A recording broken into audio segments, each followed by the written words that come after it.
सूरजकुंड गांव का महाजन मोतीलाल अपने 4 नौकरों में सबसे वफादार नौकर बिरजू के साथ पास के ही नगर से नए व्यापार की बात करके आ रहा था। मोतीलाल एक बेहद ही कंजूस किस्म का आदमी था। वो सभी नौकरों के साथ साथ अपने सबसे चहेते नौकर बिरजू को भी कम पगार में ही निपटा दिया करता। आज नगर से आते हुए उसके नौकर को गांव के मंदिर के पास एक लाल रंग की पोटली दिखाई दी, जिसे देखते ही उसने मोतीलाल से कहा, सेठ जी, ये लाल पोटली देखिए, ये यहाँ मंदिर के पास कैसे? कहीं इसमें कुछ है तो नहीं? अरे मूर्ख, अनपढ़ आदमी, कोई और इसे देखे इससे पहले तू इसे यहाँ से जल्दी से उठा ले। मालिक, लेकिन इसमें कुछ गलत सामान हुआ तो उससे तो हमारा ही नुकसान हो जाएगा। मंदिर के पास कौन बम रखेगा? इसको जल्दी उठा और घर ले चल। इसमें जो भी हुआ वो मैं और तू 2 हिस्से में बांट लेंगे। मोतीलाल के बार बार बोलने पर बिरजू मंदिर के पास से पोटली उठा लेता है। पोटली लेकर दोनों महाजन के घर पहुंचते हैं। घर पहुंचते ही महाजन जैसे ही पोटली खोलता है, उसे उसमें 2 चांदी के आभूषण दिखाई देते हैं। आभूषण देखते ही बिरजू मोतीलाल से कहता है, मालिक, शर्त के अनुसार एक चांदी मेरा और एक आपका। कोई तेरा मेरा नहीं, जो है सब मेरा। तुझे क्यों चांदी मिले? तू तो इस पोटली को उठाने के लिए तैयार भी नहीं था। ये पोटली अब मेरी है। मालिक, ये तो धोखा है। आपने ही बोला था कि इस पोटली में जो भी होगा आधा आधा बटेगा। मालिक, एक चांदी मुझे भी दे दीजिए, मैं हाथ जोड़ता हूँ। मुझे अभी पैसों की बहुत जरूरत है। कुछ नहीं मिलेगा, जा। पैसों की जरूरत किसको नहीं होती। बिरजू बिना कुछ बोले गुस्से में महाजन के घर से चला जाता है। तब ही बीच रास्ते में उसे गांव का ही मदन मिलता है। क्या हुआ बिरजू? आज बहुत गुस्से में दिखाई दे रहा है। महाजन ने फिर से पगार कम दिया क्या? क्या नहीं हुआ ये पूछो। अब मैं इस महाजन के बच्चे की खबर लेकर ही रहूंगा। मंदिर के पास एक पोटली मिली थी। उसे उठाने से पहले महाजन ने बोला कि पोटली में जो कुछ होगा हम दोनों में आधा आधा बांटा जाएगा। लेकिन पोटली घर लाते ही उसकी पुरानी बेईमानी चालू हो गई। इस बार वो नहीं बचेगा। सबसे अच्छा उपाय है कि गांव के सरपंच के पास जाओ। एक वही ईमानदार आदमी है, वही इस महाजन को सबक सिखा सकता है। सही कहा तुमने। इस बार अब मुझे सरपंच के पास अपनी शिकायत लेकर जाना ही पड़ेगा। इस बार बिना कुछ सोचे बिरजू सरपंच के पास पहुंच जाता है और उसे अपने साथ हुए हादसे के बारे में पूरी जानकारी दे देता है। सरपंच जी, एक तो ये महाजन हर महीने पगार के कम पैसे देता है, ऊपर से इस बार मंदिर के पास चांदी की पोटली मिलने पर भी उसने उसमें से हिस्सा मुझे नहीं दिया, जबकि आधे आधे हिस्से की बात उसी ने की थी। अब ऐसे बेईमान लोगों का आप ही कुछ कर सकते हैं। सरपंच जी, मेरी मदद कीजिए। ठीक है, हम कल बुलाकर उससे सारी जानकारी लेंगे। अब तुम जाओ, कल उसी के साथ आना।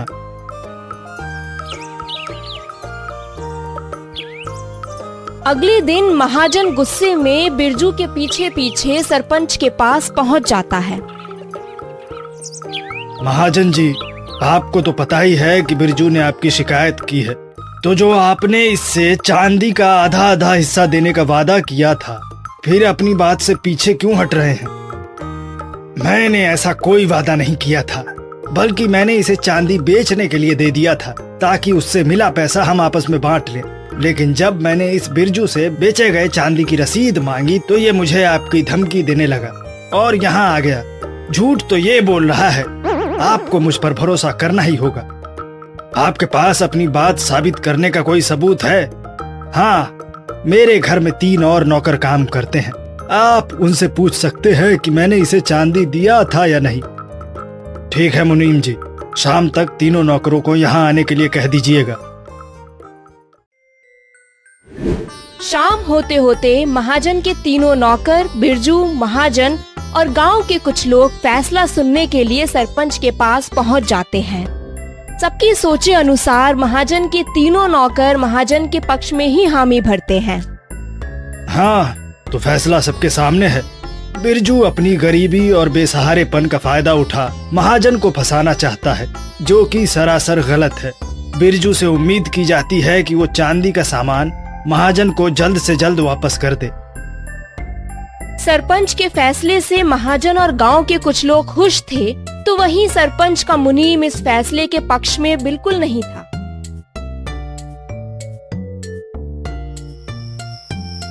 रात होने के बाद वो सरपंच से कहता है, सेठ जी, जरा सोचिए, आप महाजन के तीनों नौकरों पर कैसे भरोसा कर सकते हैं? महाजन कितने पैसे वाला है और सुना है कि उसके तीनों नौकरों के पुराने पगार बकाया थे। क्या पता महाजन ने झूठ बोलने की शर्त पर उन सबको पगार दे देने का वादा किया हो। इधर वो तीनों को पगार देगा और उधर उन तीनों ने आपके पास आकर झूठ बोल दिया होगा। हाँ, ऐसा तो हो सकता है। फिर सच्चाई जानने का क्या तरीका है? कैसे पता लगाया जाए कि कौन सच बोल रहा है? सच्चाई कैसे पता लगाना है ये मुझे पता है। आप ये काम मुझ पर छोड़ दीजिए। इस बार सुबह सुबह ही मुनीम महाजन के तीनों नौकरों को एक एक कर सरपंच के घर बुलाता है और फिर तीनों से चांदी के आकार के बारे में पूछता है। हाँ, तुमने अपने सामने महाजन को चांदी देते हुए देखा था? हाँ मालिक, मैंने कल ही बताया था। अच्छा, तो ये बताओ कि चांदी का आकार कैसा था? वो दिखने में किस तरह का था? और गोल था, चौकोर था या कैसा था? मुनीम जैसे ही तीनों नौकरों से पूछता है, वैसे ही उसे सच्चाई का पता लग जाता है। वो एक बार और महाजन बिरजू को अपने यहाँ बुलाकर दोबारा से इस कारनामे के बारे में अपना फैसला सुनाता है। कल हमने जल्दबाजी में अपना फैसला सुना दिया था, पर आज पूरी तरह से समझने के बाद हमें मुनीम जी की मदद से ये पता चला है कि महाजन झूठ बोल रहा है। इसने चांदी बिरजू को दिया ही नहीं। ऐसा हम इसलिए बोल रहे हैं क्योंकि तीनों नौकरों को अलग अलग बुलाकर जब चांदी के आकार, रूप, रंग के बारे में पूछा गया तो तीनों ने अलग अलग बताया। अगर इन्होंने चांदी अपने आंखों से देखा होता तो तीनों का उत्तर समान होता। अब सरपंच जी ने ये फैसला लिया है कि चांदी का सारा सामान महाजन को बिरजू को देना पड़ेगा और बिरजू के बकाया सभी पगार भी महाजन को 10 दिनों के अंदर अंदर देने होंगे। सरपंच के फैसले के अनुसार महाजन बिरजू को चांदी की पूरी पोटली दे देता है। उसके साथ साथ पुराना पगार भी उसे देना पड़ता है। महाजन हमेशा अपने पैसे और पहुंच का रौब दिखाता रहा, लेकिन वो भूल गया कि झूठ और फरेब की पहुंच ज्यादा दिनों तक आपको बचाकर नहीं रख सकती। मुनीम जैसा कोई ना कोई आकर सारी बेईमानी का बदला ले ही लेता है।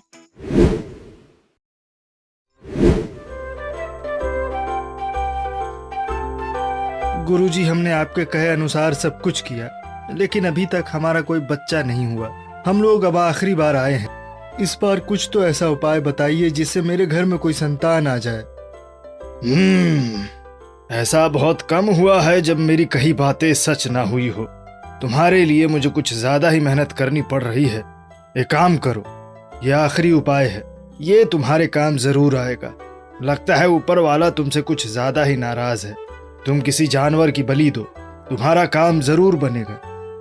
बलि? गुरुजी, किस जानवर की? बकरी की बलि दो। पर एक तरफ जहाँ हम अपने घर में किसी के जन्म लेने की इच्छा रखते हैं, वहीं दूसरी तरफ हमें किसी को मारना होगा। एक जन्म के बदले दूसरे की मृत्यु, ये कैसा बलिदान है? बिना बलिदान के कुछ होता है? ये तो विधि का विधान है। एक जाएगा तभी तो दूसरा आएगा। अगर तुम्हें बलि नहीं देनी तो फिर बच्चा होना भूल जाओ। नहीं गुरुजी, हमें बच्चा चाहिए। आप जो बोलेंगे हम वो करने के लिए तैयार हैं। ठीक है, तुम मेरे शिष्यों को पैसे दे दो, हम लोग तुम्हारे नाम पर एक बकरी की बलि चढ़ा देंगे। उसके बाद तुम्हारा काम जरूर पूरा होगा। यहाँ से 10 किलोमीटर दूर सोनपुर नाम का एक गांव है। वहाँ मुकेश के घर में बहुत सारी बकरियां हैं। वहीं से तुम लोग सबसे सुंदर दिखने वाली बकरी ले आओ।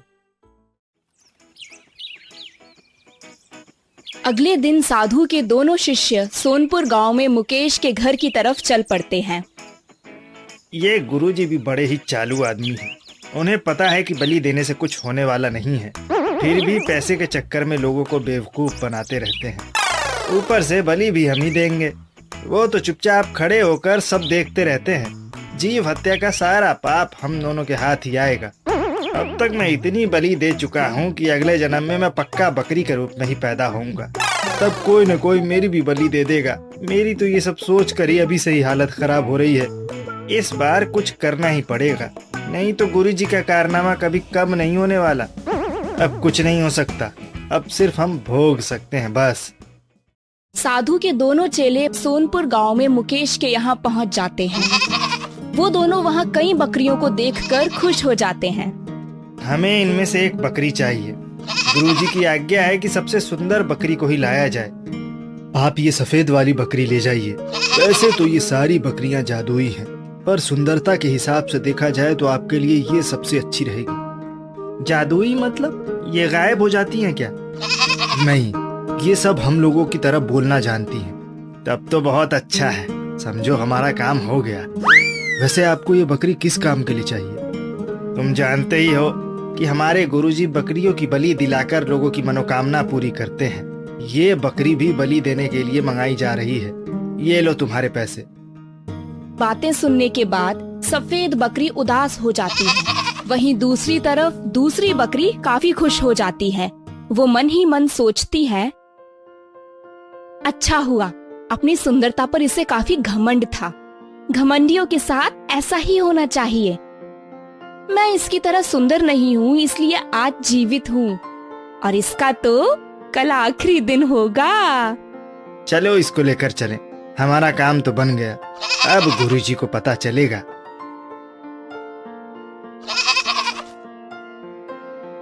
मुझे छोड़ दो, मैं मरना नहीं चाहती हूँ। मुझे जाने दो, मैं अपने घर पर ही ठीक थी। ये तो बिल्कुल हम लोगों की तरह ही बात कर रही है। मजा आ गया, तुम बस देखते जाओ अभी तो। साधु के दोनों शिष्यों की बातें सुन बकरी काफी डर जाती है। उसको समझ आ चुका था कि आज उसका आखिरी दिन होने वाला है। कल किसी की मनोकामना के लिए उसकी बलि चढ़ा दी जाएगी। लेकिन तभी दोनों में से एक बकरी से कहता है, क्या बताऊं तुमसे, हमारे गुरुजी ने हम लोगों के हाथों ना जाने कितनी बकरियों की बलि दिलवाई है। खुद तो इन सब से बच निकलते हैं, लेकिन हमें फंसा देते हैं। एक तुम ही हो जो बोलने वाली बकरी मिली हो। तुम तो हम लोगों की तरह बातें करती हो। अब तुम चाहती हो कि हमारे हाथ से फिर से ये काम आगे ना हो, तो तुम्हें हमारी मदद करनी पड़ेगी। तुम्हें बस गुरुजी को कुछ ऐसा बताना होगा जिससे वो तुम्हें बलि देने से रोक दें और आगे भी कभी इस बारे में सोचे तक न। मेरे पास एक उपाय है। मैं उनके सामने जाते ही हंसने लग जाऊंगी। उसके बाद तो जो मैं करूंगी उससे वो कभी आगे किसी और बकरी की बलि देने के बारे में सोचेंगे तक नहीं। साधु के दोनों शिष्य बकरी को लेकर उसके पास पहुंचते हैं। बकरी की तरफ देखते ही साधु खुश हो जाता है। बस यही तो चाहिए थी, बहुत अच्छे। अब इसको नहा धोकर कल के लिए तैयार किया जाए। गुरुजी, ये एक जादुई बकरी है। ये हम इंसान की तरह बात कर लेती है। इसे मारना अच्छा नहीं रहेगा। मुझ पे भरोसा नहीं तो आप इससे कुछ भी पूछ कर देख लीजिए। अच्छा, हम लोगों की तरह बातें कर लेती है।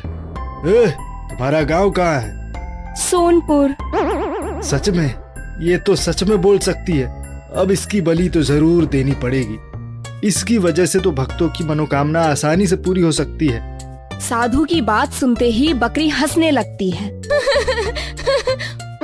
अरे ये क्या, तुम्हें मरने का कोई डर नहीं? तुम्हें हंसी आ रही है? इसे जल्दी यहाँ से ले जाओ। मुझे तो आपकी किस्मत पर हंसी आ रही है। मेरी किस्मत? हाँ, पिछले जन्म में मैंने भी ऐसे ही एक बकरी की बलि दिलवाई थी और इस जन्म में मैं खुद बकरी बनके वो सब भोगने के लिए तैयार हूँ। मुझे इसलिए हंसी आ गई कि मैं तो अब अपने किए से मुक्त हो जाऊंगी, लेकिन आप फंस जाएंगे।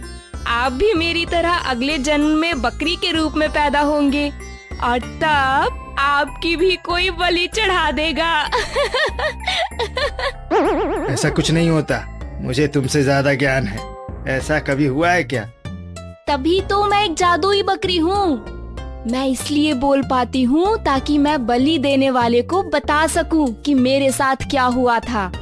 और वैसे भी आप जैसे महाज्ञानी साधु अगले जन्म में बकरी बने तो ये तो अच्छा नहीं होगा ना। साधु बकरी की बात सुनकर सोच में पड़ जाता है और उसे अपने अगले जीवन के बारे में डर सताने लगता है। तुम कह तो सही रही हो, मैंने भी अपने पूरे जीवन में एक भी बोलने वाली बकरी नहीं देखी। अच्छा ठीक है, आज से एक भी जानवर की बलि देना बंद। इसके बदले जाओ और आसपास की बकरियों को लेकर आओ। अब हम उन्हें अपने पास रखेंगे, उनका खान पान कर हम ही सबकी देखरेख करेंगे, ताकि आगे कोई भी उनकी बलि न दे सके। एक बकरी की समझदारी ने कईयों की जान बचा ली। अब साधु अपने भक्तों को हमेशा सही उपाय बताने लग गया, जिससे किसी अन्य जीव का नुकसान ना हो।